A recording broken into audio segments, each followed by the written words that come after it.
ladies and gentlemen, I want to welcome you to our interview today with a very distinguished individual, Eric Ludtke. Eric is from nearby Houston, Texas.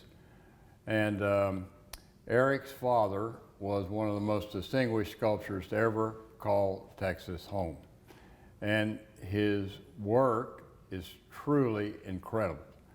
And we are, thanks to the generosity of our guest today, we are the recipients of a beautiful statue of John Wayne.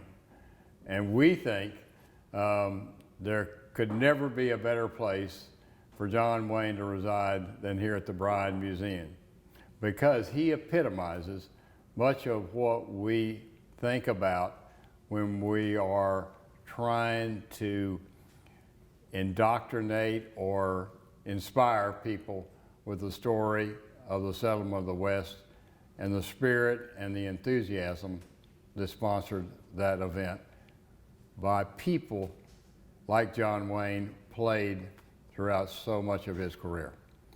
So, Eric, thank you. You're quite welcome.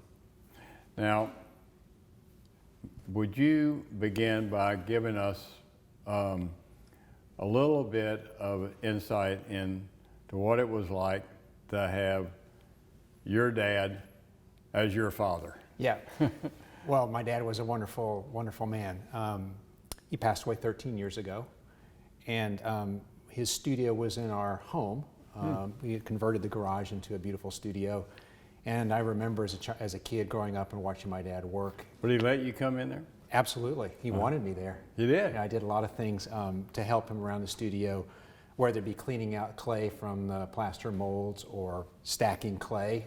He paid me 5 cents a brick to stack the clay and put it in the bin. So I loved being around my dad. Dad always played classical music when he was working, and I loved being with him. And at that time, it was very special for me growing up. Were you an only child?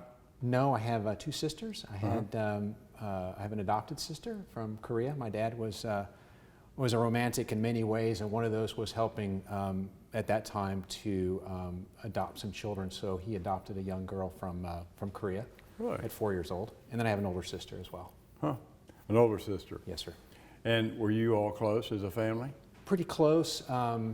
My older sister was 11 years older than me, so she was out of the house, and my younger sister is 5 years younger. So we were close, particularly with my younger sister, yes. Mm-hmm.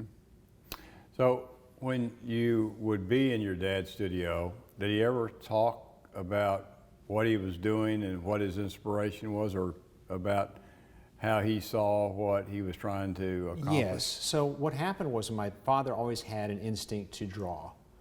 And he was introduced to a lady sculptress by the name of Waldine Tauk that he admired, and went to go see her and see if he could learn sculpture from her. And she lived in San Antonio? She lived in San Antonio, and my father met her, and she said, "Okay, Larry, it looks like you've got some talent here. Go back home and create something for me, and then come back and see me in a month or two." Huh. So the first, just a second, give us a little preview on had your dad been doing up until he suddenly got evangelized by the idea of being a sculptor? So my dad, after he retired from playing baseball, he got a job with Riddell Sporting Goods, fit helmets for the Cowboys and the Oilers, designed the derrick for the Oilers for Bud Adams.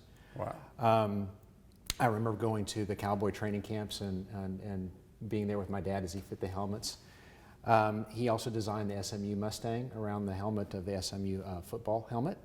After 6 or 7 years with Riddell, moved over to Spalding Sporting Goods and did that for a number of years. And then in the early 80s, as he was doing sculpture on the side, he ended up getting some larger commissions.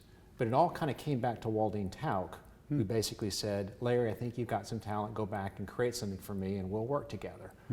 And the first bust that my dad did was of me. Of you? Yes, and we still have that in the house. We do. So he took that and went to her, and she showed it to him, or he showed it to her, and she said, "Okay, we can work on this together." So he really learned from her, and she learned from Pompeo Capini, the old way of doing sculpture. The classical way. Correct. And I guess you don't have to look very long to understand that we have a real appreciation in this museum for things classical. Right. we're not modernists by any stretch of the imagination. So what I saw when I was in the studio was my father would work the old-fashioned way, and that he would build the armature. So for example, if he were doing a life-size Sure. figure, he would create the armature, and he would always have a live model, which many times was me, if it was appropriate for that piece. But he would create the nude figure first to make sure it was So anatomically you have to sit correct. around in a bathing suit? No. Well, I think I did a couple of times actually. But he always created the piece first with the nude figure. And he wanted the piece to be anatomically correct. And then he would come in with cheesecloth and put wrap cheesecloth around the piece. And then he would model in the clay, the clothing. And if he felt unhappy with how the clothing was coming together, he could pull it back off and start over. But he felt like if you didn't have the anatomical piece correct, you couldn't have a proper anatomically perfect piece of sculpture. And that's the way all the early artists were trained and sculptors were trained. That's right? correct. That's right. And so you would call that the sort of the lost art or the lost wax molding? It kind of was, and the concept? lost wax method was the process to take it and put it into, create the bronze casting. So what would happen is, it was really interesting. So Dad would do a life-size figure, let's say, in the studio, and it would be in clay. Then he would have a gentleman by the name of Caesar Contini, whose father cast the piece of Sam Houston in front of the old Warwick Hotel. Yeah. That was done by Scirocchio. So Caesar Contini was an older gentleman. He would come and he would cast that piece in plaster. And then that piece would be broken apart, all the clay would be taken out, put back together, filled with clay again, with plaster again, and then chipped out. Wow. And that piece, now in plaster, which is what the John Wayne was in plaster before I cast it in bronze, was sent to the appropriate foundry. And Dad's early foundry work was done at Roman bronze in New York. Sure. They did a lot of the Remington. Correct. They were doing almost everybody's work, I guess. Exactly. And so that's where Dad had a lot of his work cast there until it went out of business. And then the remainder of his work was cast in Shadoni and Santa Fe. When was the last thing, do you recall, that he had cast? Oh, that's a great question. Well, I can tell you, it was the John F. Kennedy piece. It was? So it was a life-size figure of John F. Kennedy, which is in Fort Worth, in front of the old Texas Hotel. Wow. So the city of Fort Worth commissioned Dad to do that one. He had passed away, so it wasn't completely finished. So his student helped him, or us, the family, finish that Now, piece who off. is that student? Paul Moore. Okay. But he was actually teaching other people in addition to He doing did. He it? taught some university classes. I think he did it just for fun a little bit. And Paul Moore was one of his students. I see. And he finished that piece for my father. So that was the last piece that was cast. Did he teach at University of Houston? Or where did he teach? He taught a little bit at U of H, some classes there, but Right. maybe a half dozen classes was all, just to do something. So he went to A&M, and he went to University of Houston. Did he consider himself an Aggie? Absolutely, even though he went there 1 year. For sure. Once an Aggie, always, Always an an Aggie, Aggie, right? that's right. Yeah. And I think probably, JP, that Dad's would be very proud to know what's at Texas A&M, because he's done the life-size figure of General Rudder in front of Rudder Tower, General Hollingsworth at the Quad, all the Congressional Medal of Honor winners. So Texas A&M obviously had a number of Congressional Medal of Honor winners. A piece at the Architectural Building, a piece in the Memorial Student Center, and then your alma mater. My dad did Darrell Royal, life-size figure of Darrell Royal, and of Joe Jamail. Joe Jamail. Yeah. Yeah, there you go. We sure like Darrell Royal. Yeah, well, well, a funny story I'll tell you about Joe Jamail. So he came to the house to stand for that piece, and he commissioned his bust and his own statue, and he commissioned the Darrell Royal piece, which sits in front of the stadium. He made sure that his piece was a little bit higher than Darrell Royal, so he sits a little higher on the hill. Jamail, I can laugh about it, but he's a fearless plaintiff's attorney. You sure didn't want him on your case, so to speak. If you ask your dad, okay, Dad, what was your favorite piece that you did, or the one from which you enjoyed the most or got the most satisfaction, what do you think he would have said? He would tell you the Gettysburg piece, which was commissioned by the state of Maryland. They were the only state that did not have a proper monument to the Civil War. So it's called Brothers Again. Brothers Again, yeah. And it was depicting a Union soldier and a Confederate soldier, because Yeah. they had both on both sides, picking each other off the battlefield with no one having dominance over the other. Yeah. Which I thought was Helping very, each other. helping each other. Yes, Yeah. sir. And I would say probably the John Wayne piece, just because he loved John Wayne. We had a poster of John Wayne in one of the movies where he's wearing a green beret in the studio. I still have that. And he loved that piece. It sat in the studio for a number of years until I had it cast. And then this one, I think the self-portrait my dad would be proud of. He probably wouldn't say it, but I would say it because he did it differently in the sense that you can see my father's thumb marks pushing the clay around with his hands, particularly on your side, Yeah. which was very unusual, Yeah.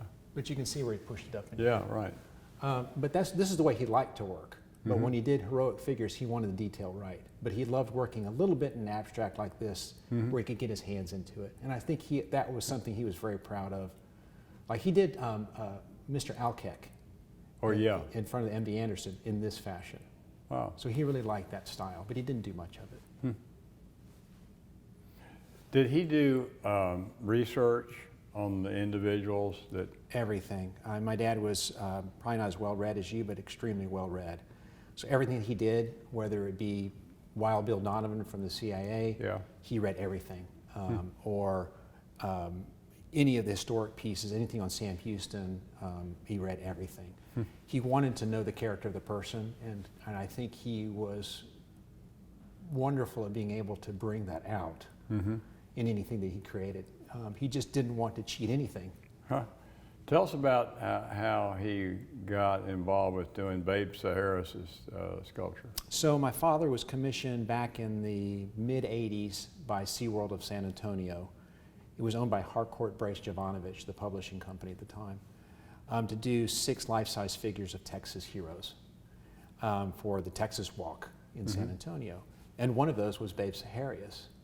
So actually there was a live model for that one. I remember walking into the studio and seeing the young lady model for that. But he loved... For those of you who are listening to our conversation that don't know, Babe Saharis was the finest woman athlete ever to be born in the state of Texas that we've kept records of. So there may be others that we're not aware of.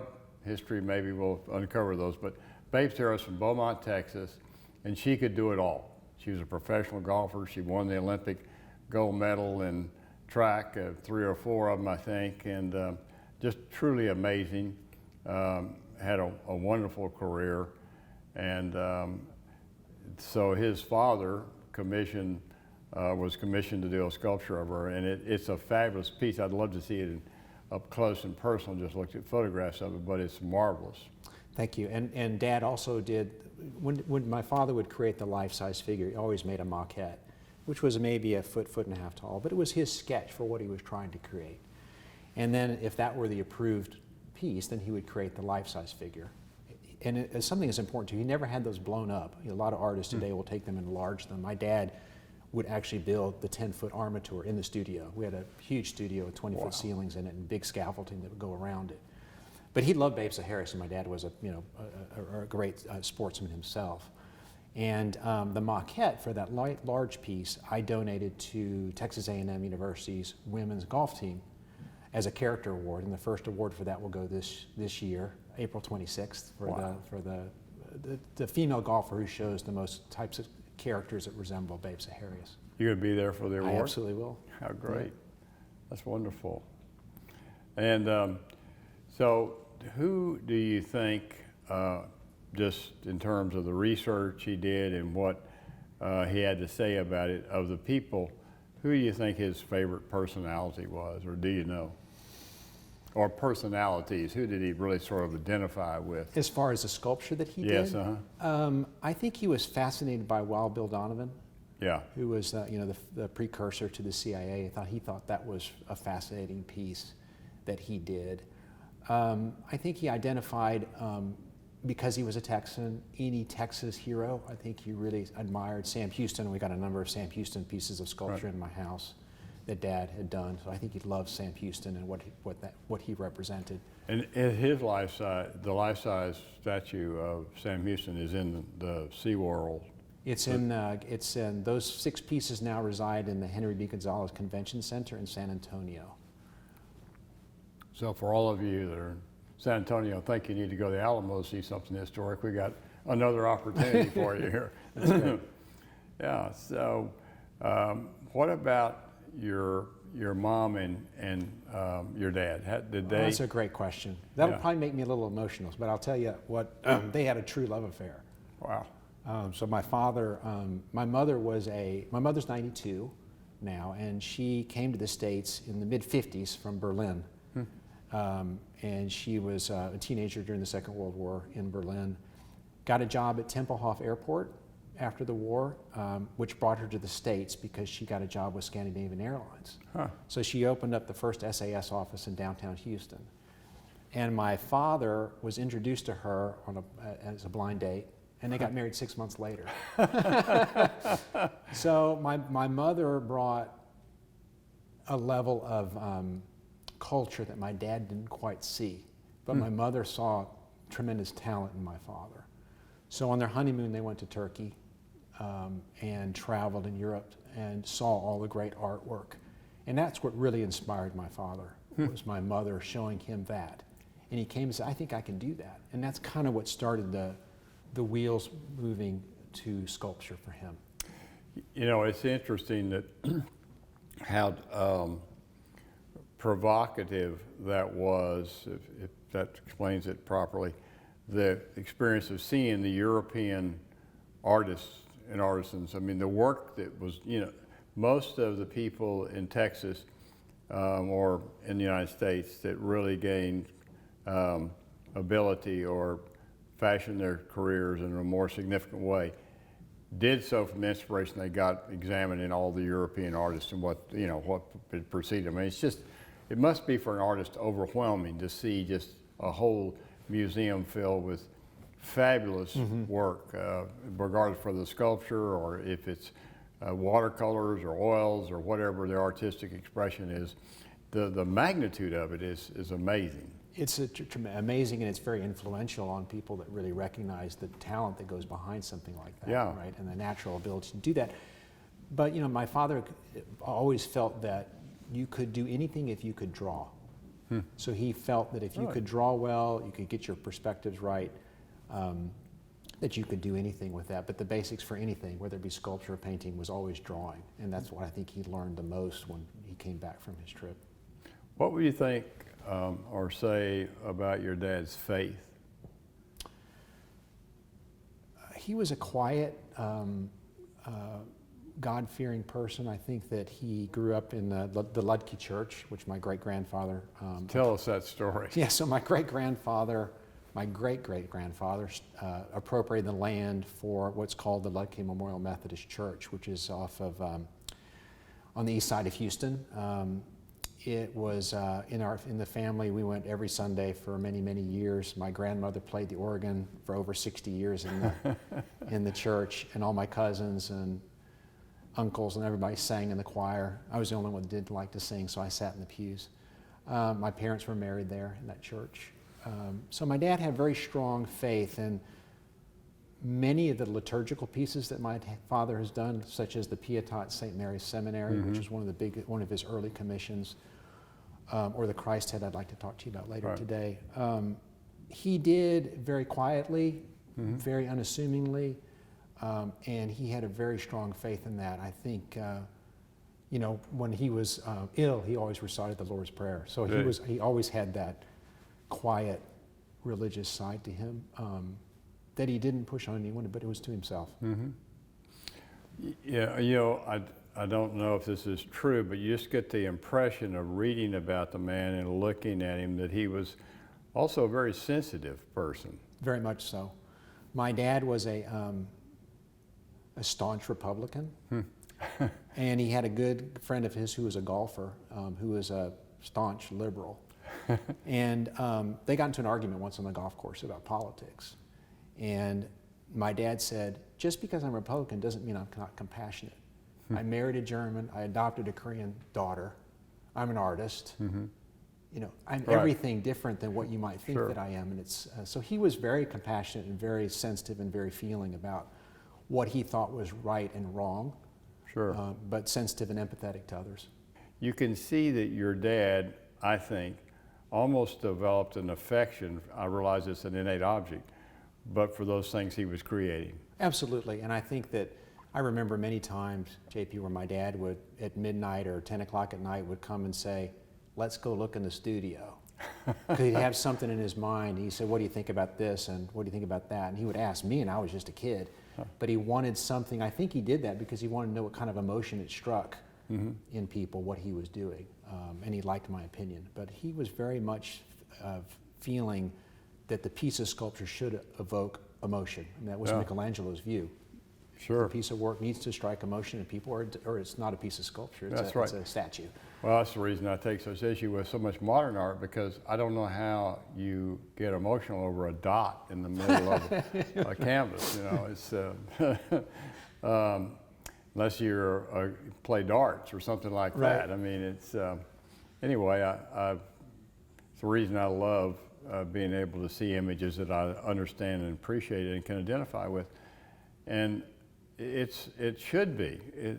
Your dad's sculpture work is testimony to the fact that art should get an emotional response from us. Absolutely. We should feel something overpowering or at least motivating, or when we look at a painting or a piece of sculpture or whatever, because what that individual has done is put himself or herself into that work. Yes. It's not about the scene or whatever is being reflected, it's what that person thinks about it. It's their image of it. And you know, Tom Lee is a favorite of mine, and I see the same thing in your dad, but he does it in a more gentle, your father does it more in a more gentle fashion. But they said, don't ever let Tom Lee paint your portrait, because if he does, he's going to put your soul on your face. And he would truly express your character, good or bad, in the portraits he did. And he wouldn't do anybody unless they were at least 40 years of age or older. Oh, that's interesting. Yeah, but he always, if the person was harsh, he would let that come to the surface. Whereas your dad suppresses that a little bit. I think he tries to put the best image possible. He did. He made him look a little bit, exactly. I Yeah. think that you hit it right on the head. It's an interesting thing that you saw that. I think one name that I haven't spoken to you about, JP, was Mr. Perot. Because Mr. Perot gave my father His first commission, really right? first commission back in the 70s to do a figure of General Reisner, who was a POW in Vietnam for 6.5 years, and was with Stockdale, Admiral Stockdale as well, Wow. who, if you remember, was Perot's running Sure. mate.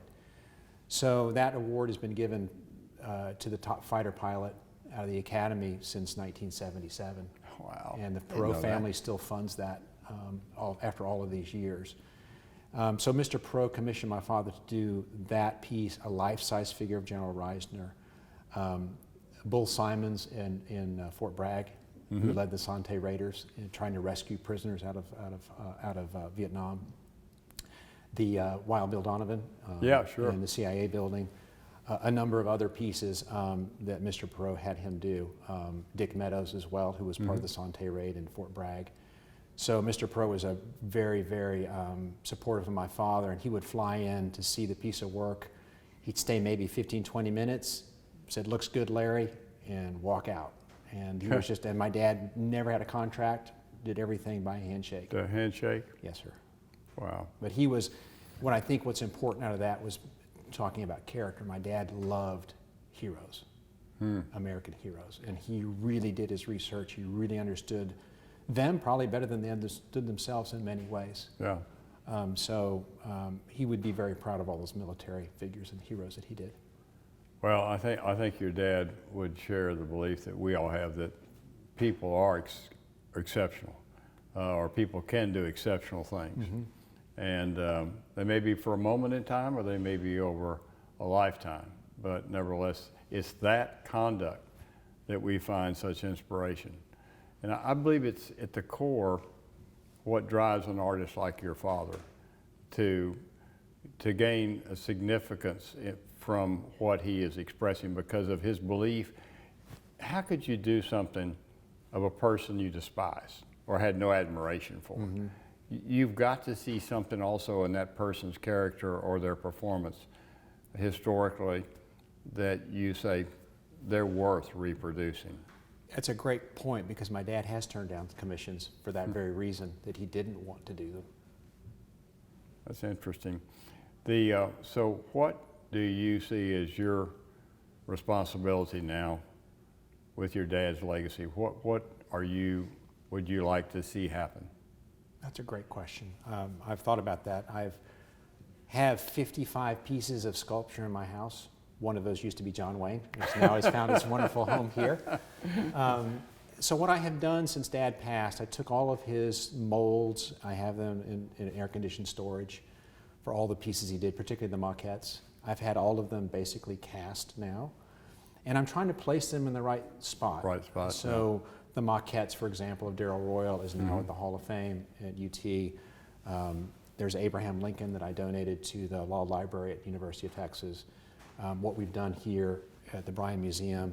I just really want to, it's selfish for me to have 55 pieces of sculpture in my house, plus the fact I think it's a little overwhelming for me to only look at. I think they need to be out and seen, and I love telling the story about my father, as you can tell. So I want someone who didn't promote himself, someone who was very low-key about what he did, behind the scenes, if you will, for people to know about him. I think it's important. I think he's a wonderful man.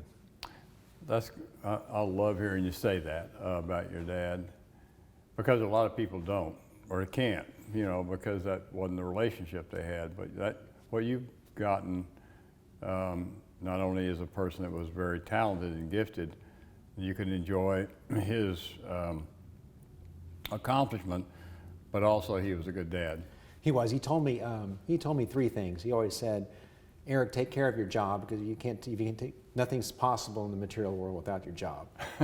And he said, take care of your family and be true to yourself. And those were his three key messages. And then when he passed, the last thing he added on that, I'll never forget it, was, "And don't forget to be kind to yourself, Eric."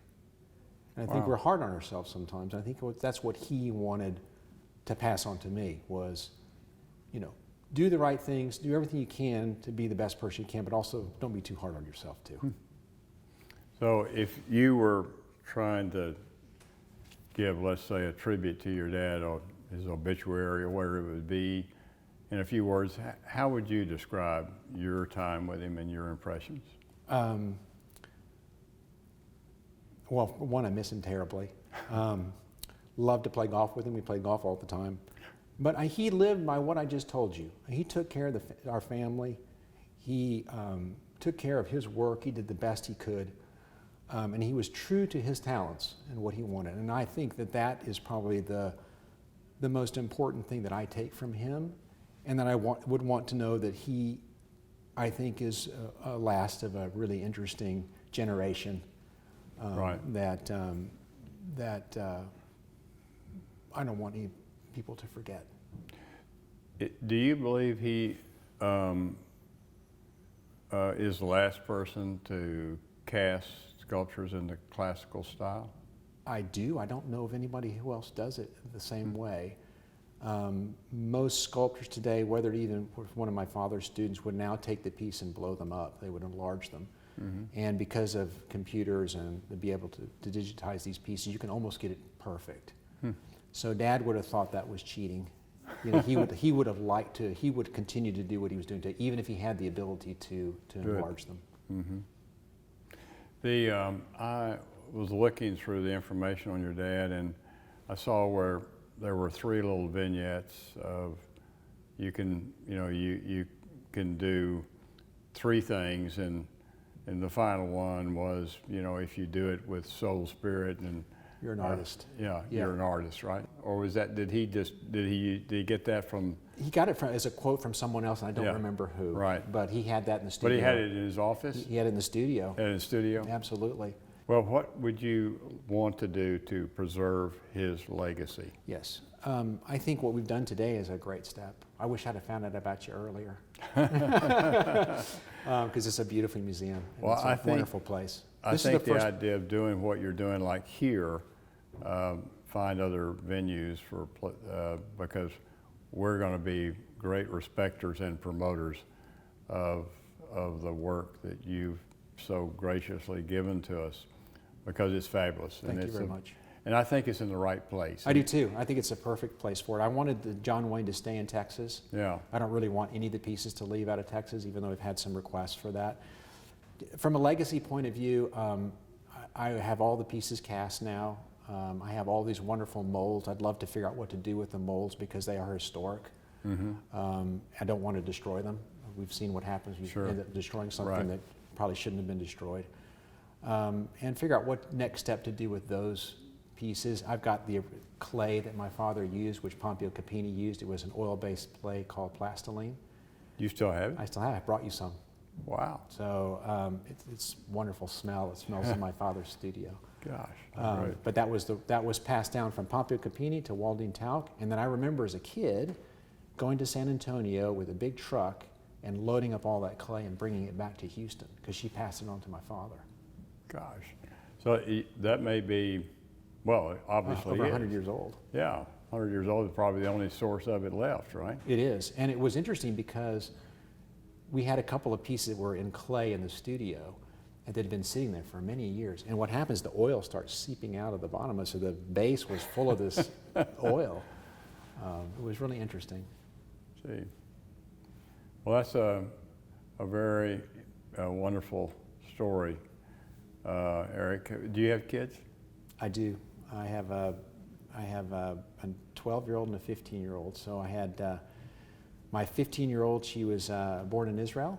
I was working for British Gas and living in Israel. So we had her first child born there. Second child was born in Argentina, Karen. And my father didn't get to meet either one of them. I was getting ready to say unfortunately. he's 13 years ago, so they would Yes, have been. he was able to hold Pilar, and that was it. But he named her Pilar because He my did? dad was an Ernest Hemingway Sure. fan, Right. as am I. So we loved the name Pilar for the boat that he had, Sure. and then there was a beautiful church in Argentina called the Pilar Church. So we named her Pilar. How do you describe to them your dad?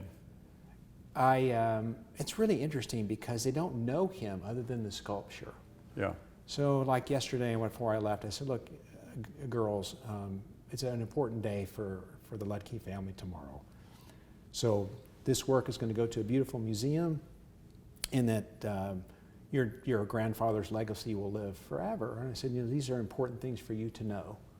And I walk them around occasionally when I can get their attention and say, okay, let me tell you about this piece of sculpture. So they know, they have an understanding of what it is. I think it will hit them many years from now of what all that meant, and they'll remember me for what I did. Right. And I think that's important. But I try and involve them as much as I can. And the art has followed through. My daughter's a wonderful singer and writer.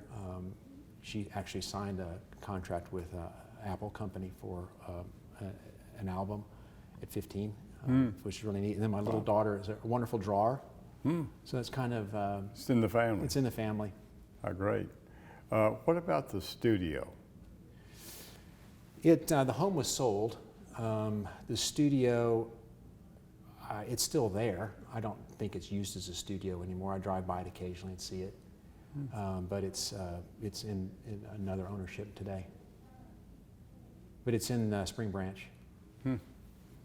Well, you know, if you were talking about Michelangelo's studio or Picasso's or anyone else like that that's still around, you'd think that there would be interest in preserving it possibly. You would think so.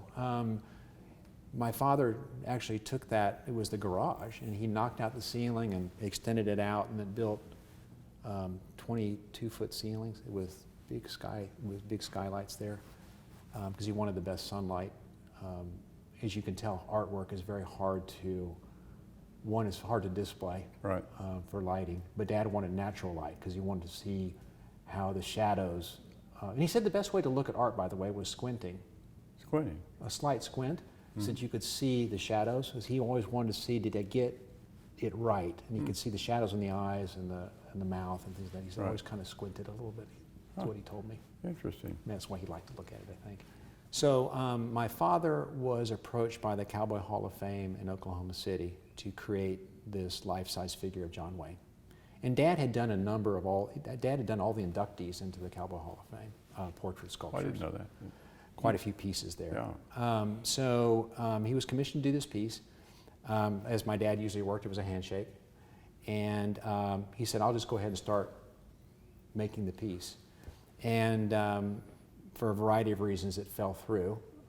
There were some issues with, I guess, the curator at the museum there, or the Hall of Fame, and they never raised the money for it. So it sat in the studio in clay, and then shortly thereafter, my father had it cast in plaster, and then he colored it with a kind of a oil gilding, if you will, to make it look like bronze. And it sat in the studio from 1982 till 5 years ago. And I had it cast 2.5, 3 years ago in Santa Fe, in a foundry in Santa Fe called Shidoni, which cast a lot of my father's work after Roman bronze work. And it's been sitting in my house for a year or so, and I've been trying to figure out what to do with it. And it was a bit intimidating because he was on the stairs and looking out at everybody. So I think that in some ways my dad was protecting us through John Wayne. What a great story. We'll make sure he projects the same way That's here. great. Okay.